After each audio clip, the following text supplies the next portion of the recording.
Big news from the two biggest programs in the Big Ten. One quarterback out and one head coach coming back. You are Locked On Big Ten, your daily podcast on the Big Ten Conference. Part of the Locked On Podcast Network. Your team every day.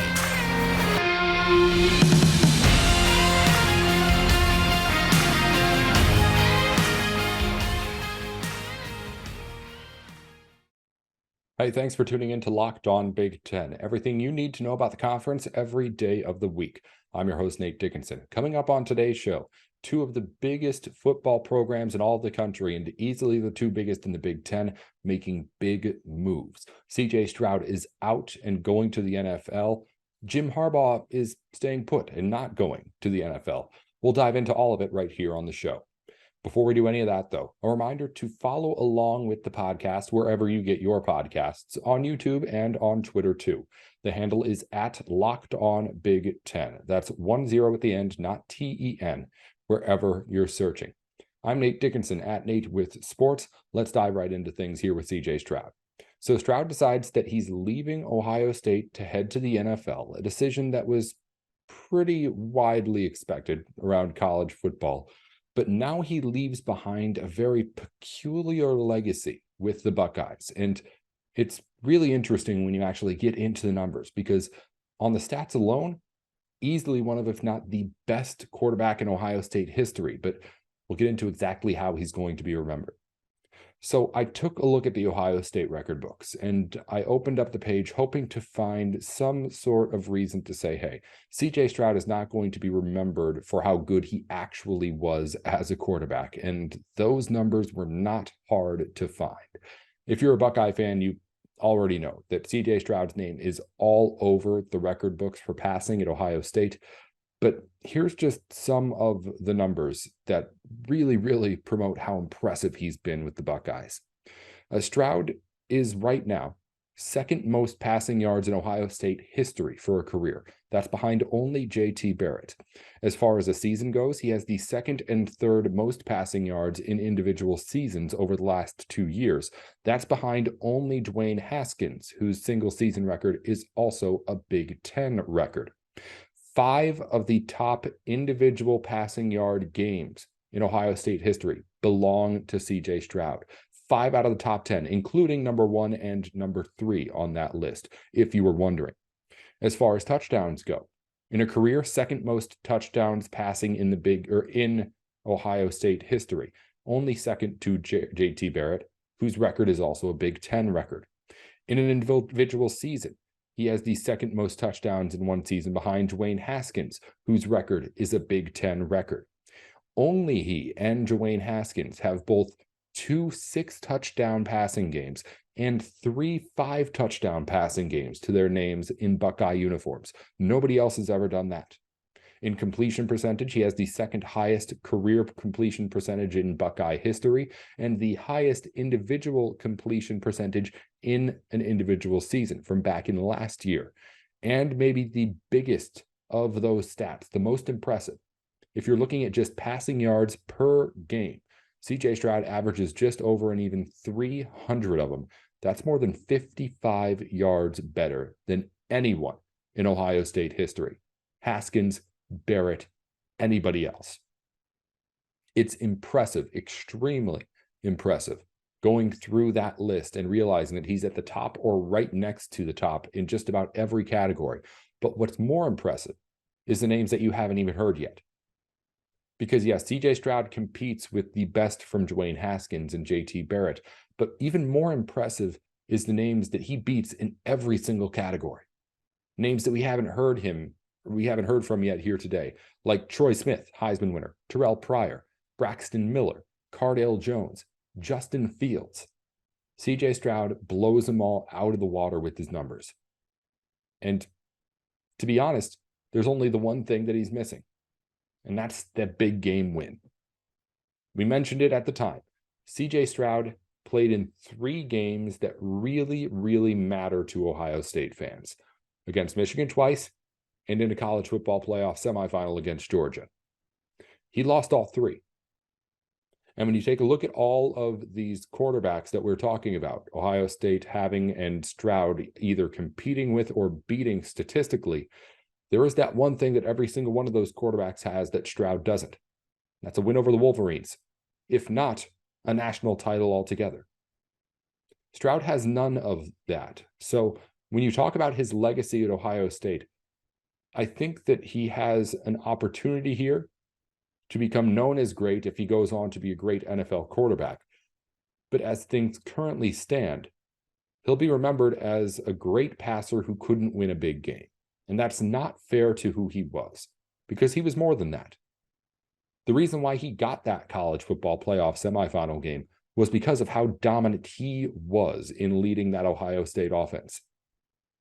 CJ Stroud did not lose if it wasn't on the biggest of stages. And that's not something that you can say about all of the quarterbacks that we've listed here. That kind of dominance over just about everybody else and winning every single game you're supposed to win in a big way is how CJ Stroud should be remembered. He should be remembered as a two-time Heisman finalist. He will be remembered as someone who never beat Michigan. And as the guy who helped, at least, which is a weird word to say in this context, but helped put the rivalry back in the hands of the Wolverines. And when you talk about what Buckeyes fans really care about, and when you talk about what's come before CJ Stroud here, it's a reputation that is not fair, but it's one that he knew he was potentially walking into when he stepped on the field and put on the uniform. And I would imagine he wouldn't have it any other way. I know if you asked him, he would tell you he wouldn't want the expectations to be any lesser on him going into those big games. So CJ Stroud now closes the book on his Ohio State career and decides to open up a new one in the NFL. If he can become a great NFL quarterback, then I think his legacy, even as an Ohio State quarterback, becomes a bit restored, because he's going to be at the top of the record books for a little bit here, and he's going to be, if he pans out, showing up people at the next level too, which is not something certainly that all of these Ohio State quarterbacks have done before him. So that's his chance to not save his legacy. His legacy doesn't need saving, but establish himself as a legitimate one of the all-time greats in Ohio State football history without having beaten Michigan in a national title. It's hard to do, but this guy had the kind of numbers where he can make sure that he has himself known for a long time at that school. All right, we're going to get back to more here in just a minute, talk about Jim Harbaugh, who is not leaving, staying at the University of Michigan. So what happened? And is it going to keep happening every single start of the offseason? We'll get into that in just a minute right here on Locked On Big Ten. Before we do any of that, though, if you're looking for a delicious treat but don't want all of the fat and calories that go with it, then I'm guessing you'll be liking a Built Bar. If you head on over to Built.com right now, you can see what I'm talking about. This is the place to go if you're trying to get that New Year's resolution really in gear, because this stuff tastes great, while at the same time having just 130 calories per bar, only 4 grams of sugars per bar, and 17 grams of protein packed into each one. So if you head on over to Built.com right now, you can see what I'm talking about and try out all of their new flavors too. I'm talking churro, I'm talking peanut butter brownie, I'm talking coconut almond, all sorts of new flavors that are going to get to your taste buds and have you hooked on Built Bar. If you go just over to the website right now and try it out, it's Built.com, the protein bar that tastes like a candy bar and can help you get through the day or get to your goals in the new year too. All right, let's take another look here at what's going on in Big Ten football. On the other side of this rivalry, the Michigan Wolverines still have a head coach, which I didn't think was something that was going to be so up in the air at the end of this season, just maybe a few months ago. But I guess I can't say it's unexpected that rumors surrounding Jim Harbaugh continue to circle. So what actually happened here? We know facts. We know he was talking to the Denver Broncos. We know that there had been rumors of this stuff going on for a little while now here at the end of the season. And we know that Jim Harbaugh, in talking about this stuff over the last couple of weeks, had been less than committal about returning to Michigan. So what was actually going on in his head? I will say, I do believe that Jim Harbaugh is not doing some sort of money grab here, which I think is kind of obvious, maybe. But there is always that conversation whenever something like this happens and reports come out that result in nothing. People will throw out, whether it's a player, a coach, anything, that, you know what, he just wants to put his name out there so he can get more money. And that's fair. That happens. I get it. No doubt about it. But at the same time, I really do believe that that's not what happens in the case of Jim Harbaugh here. Jim Harbaugh is someone who is not only a Michigan man, but is a passionate guy, and I think genuinely caring about how he would leave this school if he decided to leave it. So when he comes out and isn't as committal as what he had been previously near the end of this season, and these rumors start to come out about him talking to the Denver Broncos and other things, I mean, that obviously the talks were legit. That was all reported, but I believe he's legitimately waffling this in his head, going back and forth and trying to figure out, okay, what do I want to do here? I really do think that when he says, I'm not sure what I'm doing next year, that's not him saying, oh, I'm going to leave, but I just obviously can't say it right now. I believe that's him really saying, I'm not sure what I'm going to do next year. And I believe that in the last two off seasons, he has had a legit sit down and had to have a conversation with himself, and I'm sure family and people too, about, all right, what do we want to do next? Because I do think Jim Harbaugh has that NFL itch in him. And I think that if we've learned anything over the last couple of years of going through this as Michigan fans or just observers on the outside, it's that the itch to coach again in the NFL is still there for Harbaugh. Again, if he was just messing around, he wouldn't be messing around with the job that he has at Michigan. It's still a dream job for him, even if he does decide to leave it and pursue something else at some point. But I think if you're learning something from this, you have to learn that Jim Harbaugh is not going to be at Michigan forever. At some point, he will go and feel that urge strongly enough to go try it at the NFL again, too. I think that's something that's just become obvious, is that desire is real, whether or not he takes it this year, next year, or 10 years down the road. So I think if you're a Michigan fan, what you have to at least be able to accept is that our coach is probably going to have a better opportunity for him, he believes, that he takes at some point.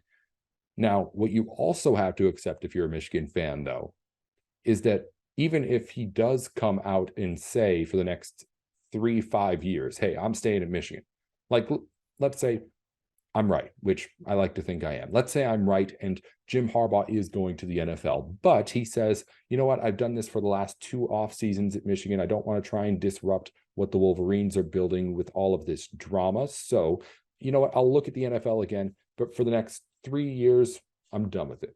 I'm going to just tell everyone, hey, I'm a Michigan guy, I'm a Michigan guy, I'm a Michigan guy.